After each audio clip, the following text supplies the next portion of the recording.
This time on Poll Hub, for the first time since the late 90s, Washington has impeachment on the brain. New details are emerging practically every minute, but we've taken a quick pulse of Americans on a bunch of questions surrounding this. What do the results mean, and what is the biggest caveat about these results and others you're going to see in the days ahead? What is the biggest caveat of all? Lee is going to tell us that, so let's get to it. And hi, everybody. Welcome to Poll Hub. I'm J.D. Dapper, Director of Innovation here at the Marist Poll. And I'm Barbara Carvalho, Director of the Marist Poll. And I'm Lee Marigoff, Director of the Marist College Institute for Public Opinion. And a lot is happening. This is kind of a breaking news podcast in a lot of ways because as we record this on Thursday afternoon, September 26th, the impeachment fever that has been floating around Washington for a couple of years has broken. It's big. There's a lot of news happening practically, like we said, every minute. And we went into the field last night to gauge what all of this, the impact of all of this on Americans. And what did we ask? What did we find? Well, either one of you. Well, I'm starting with a caveat, okay. I believe. You want to do the caveat? Yeah, I'm sure. going to start with a caveat. And the caveat is... Start with the caveat? I'm going to start with a caveat.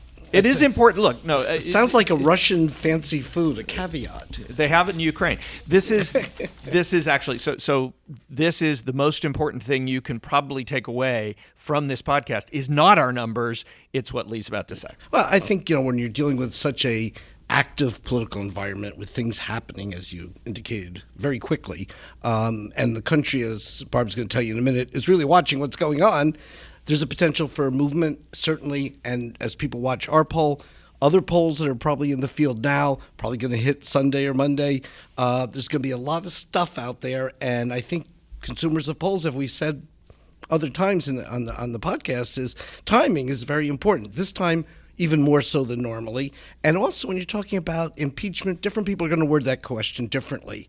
And they're going to drill down in other ways. And then people might react a little differently to what the question means. So a good time for consumers to sort of weigh each poll, look at it, kick the tires a little bit, and then sort of not feel that is the final word by any shape of the imagination. Oh, no, it's just the beginning. It's just the beginning. But this so is what a have we poll. found here Yeah, in the this is a beginning? poll that we did with our partners, our national partners, NPR and the PBS NewsHour. And we wanted to take a quick look to get a baseline of numbers and opinion that Americans have at the start of all of this, assuming that there's going to be more there from both sides. And what we did find was that about 2 in 3 Americans, 68%, said that they are following the news about the House of Representatives formally starting an impeachment inquiry of President Trump over primarily the phone call which the president had with the Ukrainian president, where he talked about and asked about whether the Ukrainian president could investigate his potential political opponent, former Vice President Joe Biden. And so Americans certainly are following the drama that is coming out of Washington. Partisans are doing it more so. Republicans and Democrats, 80% of Republicans tell us they're at least watching this fairly closely, as do 70% of Democrats. Independents less so, but still almost 2/3 at 64%. And one of the things we found that was very interesting is that when we look at who's following the news, 46% of Democrats say that they're following this really closely, as does 43% of Republicans. Independents, just about 3 in 10, but it's really, as we know, a partisan, it's polarizing among Democrats and Republicans, and they're really tuned in. So the question is, what are they taking away from this? Well, also, I mean, the big question is, do you support impeachment or not? Yeah. And remember, and going back to your caveat, we asked this question before the hearing with the DNI, the acting DNI leader, and with news about what's in the whistleblower complaint. That was released this morning, all the details, including some that Democrats believe are very damaging to the president, and some cracks in the Republican wall. Some Republican senators are speaking in ways they have not about Donald Trump before. All of this information comes after these poll numbers. But when we asked, on Wednesday night, 49% approved of moving forward with an impeachment inquiry, and 46% disapproved of that on a national basis. Yeah, very divided. Now, a majority of Americans, 55%, do think that this is a serious matter, that the call in question, the issue of the whistleblower, they're taking very seriously. But they're very divided about whether the inquiry, an impeachment inquiry, is the right next step. And I think part of it is, the end game, which people are thinking, well, if we go through all of this and you have a Democratic Congress but a Republican Senate, if you go ahead with an impeachment of the president, but what is the likelihood of 67 senators voting to convict the president? Not very great. So what does it all mean, and is it worth it? And who is really pushing this? I think it was really interesting that public opinion was not really the impetus for what's occurring right now. Nor was it in Watergate, though. Just yes, to go back, correct. and Yep. nor was it in Bill Clinton. No, it's a reaction to things these unfolding, are political, right. events unfolding. The Washington apparatus, the media, kind of driving a story that is as it's unfolding, and I think that's a big difference. But here. you just raised the issue of if we ask the question, is it worth it to do this if the Republicans in the Senate then don't convict? And it's basically split again. 47% say it is worth it, 49% say it isn't. So, I mean, that lines up with the prior split that we just talked about of whether you think impeachment inquiry should go forward or not. Why is it 50-50? And that's, you've looked at these numbers pretty deeply. It's the partisan divide. But that's a different partisan divide than his support. His support, his disapproval number is in the 50s. His approval number is in the low 40s. This is different. Why? Well, because you're saying that, why is he scoring a few points more? Yeah. I think there's some people who just don't want to put the country through this. I mean, I think it's like, where's it going to end up, and is it really of that kind of value? Although, having said that, people are saying at the same time they want to hear from the whistleblower. They want to hear what he has to say. And that includes, I believe it was a majority of Republicans, if I'm not mistaken, who wanted that also.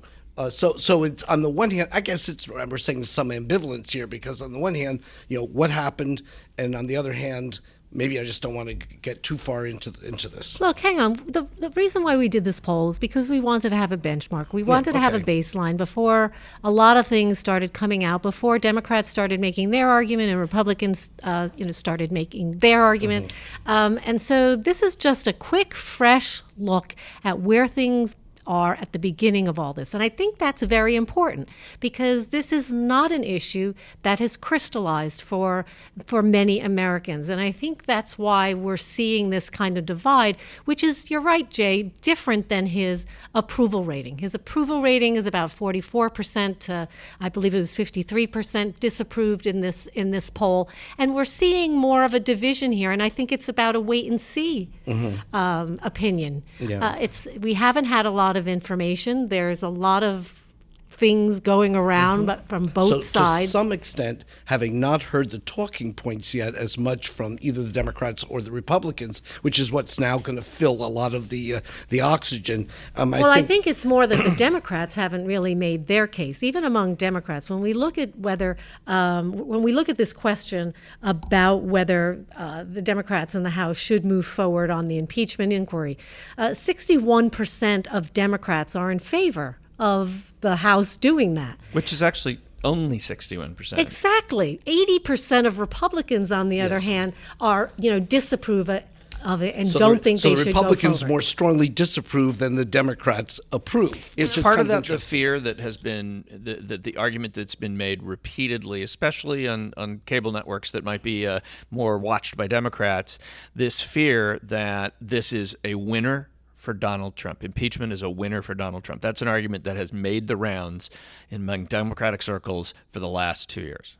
Well, the Democrats certainly are not as, homogenous as a group as Republicans are.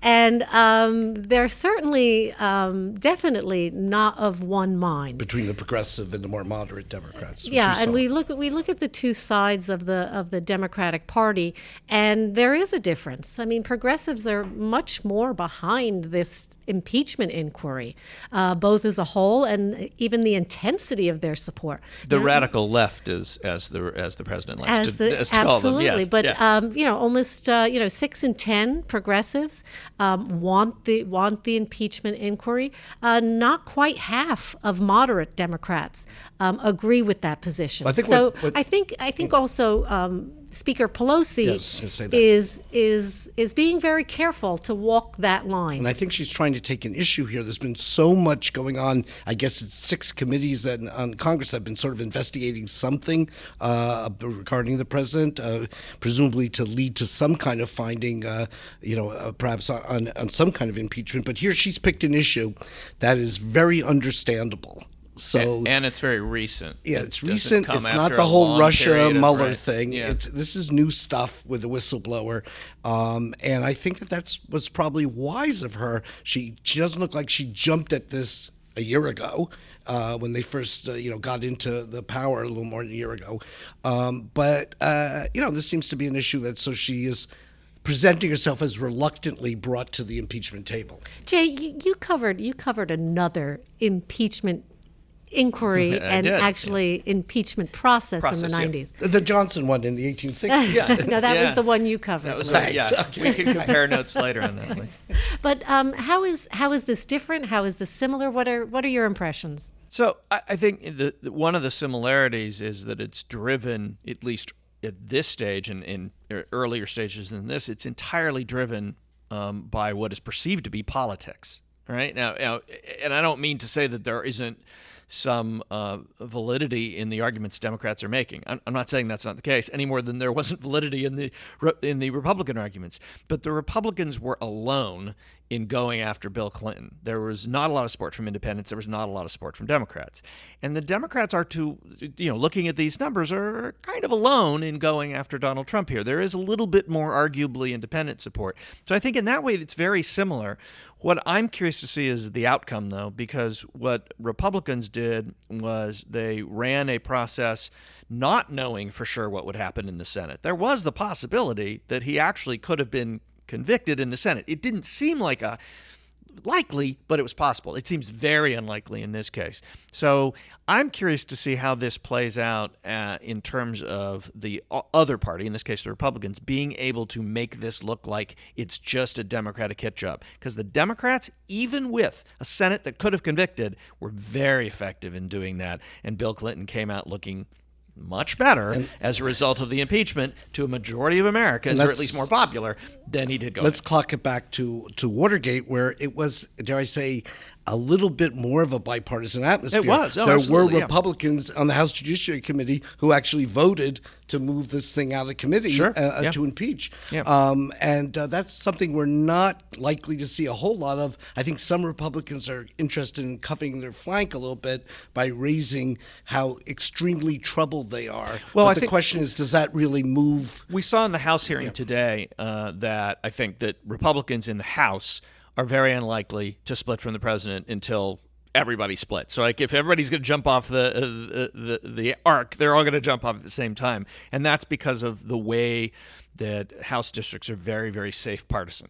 I don't think that's necessarily true in the Senate. And now you're going to get to 67, I don't know, but there are senators who are already, have been pretty critical in questioning what's going on and very cautious, much more so than they have been in other things that have occurred during this administration. So I think the Senate is going to be the interesting place to watch. I don't think the House, I don't think anything's going to happen there. Already set, I think a that's done already deal, baked. one way or the other. My favorite question here, by the way, that we asked was because we were asking a phrase more than we were asking kind of a sentiment, and that is, do you think the House of Representatives impeachment inquiry into President Trump is a very serious matter, or just politics? And I love that we asked it as just politics because that's kind of like fake news. It's like a hashtag. It's a phrase that people use in the media all the time. And what struck me in this particular question was the number of independents and Democrats who said it was just politics. 52% of independents, over 45% who thought it was serious. 52% thought it was just politics, which says a lot about how independents in general, as small a number as they are,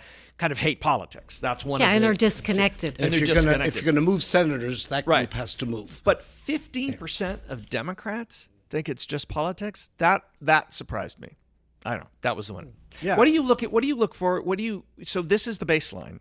What should we be looking at as the next set of polls come out? Maybe as early as, the weekend, probably not, probably next Monday or Tuesday. What should we be looking at? I think the thing I'm going to look at is whether there is, any impact of the talking points, which we're going to get over the weekend in, huge numbers. Already have been. Yeah. But the weekend's really going to be, just loaded with them. We'll see other polls coming out, of course. And, I'm also interested in what the Republicans in the Senate, which you said, also the Democrat candidates on the stump.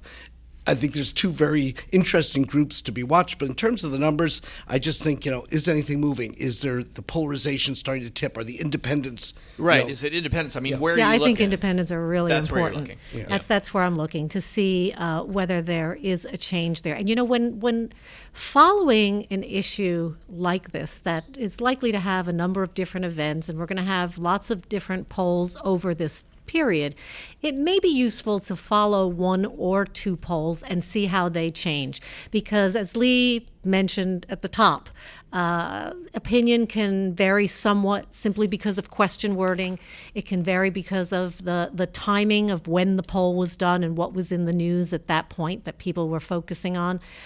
So take a couple of polls and just follow them through, because I think people will also be, our organizations will be polling this over time should this have legs. Yeah, and I get to say again, as was said in Watergate, that we're country pollsters from Poughkeepsie, to paraphrase the chairman. You said that in Watergate? Yeah. But the Marist poll I didn't say exist the word. I in used to. Watergate. I referred to myself that way for decades. Out of the cradle. It was close. It was close. 5 years later, you guys. Sam Irvin we coined were that phrase, and I stole some of it, I guess. And so that'll do it for this late-breaking edition of Poll Hub. Poll Hub is a production of the Marist Poll here at Marist College in Poughkeepsie, New York. Mary Griffith is our executive editor. Casey Schaff is our executive producer. I gave you a new title. Casey Schaff is our editor. And we'd also like to thank the folks at Roper. We're going to be looking very soon at those Watergate impeachment numbers, and that's where we're going to we already have, and the Lee. Clinton ones and the too. Clinton We already ones too. have. But they provide us with the opportunity to look back in time. That's easy for you to say, at poll questions I would ask, and we're going to start making some comparisons. Yeah. Very interesting. And please reach out to us on social media. We're at Marist Poll on Twitter, Marist Poll on Facebook, and don't forget to subscribe.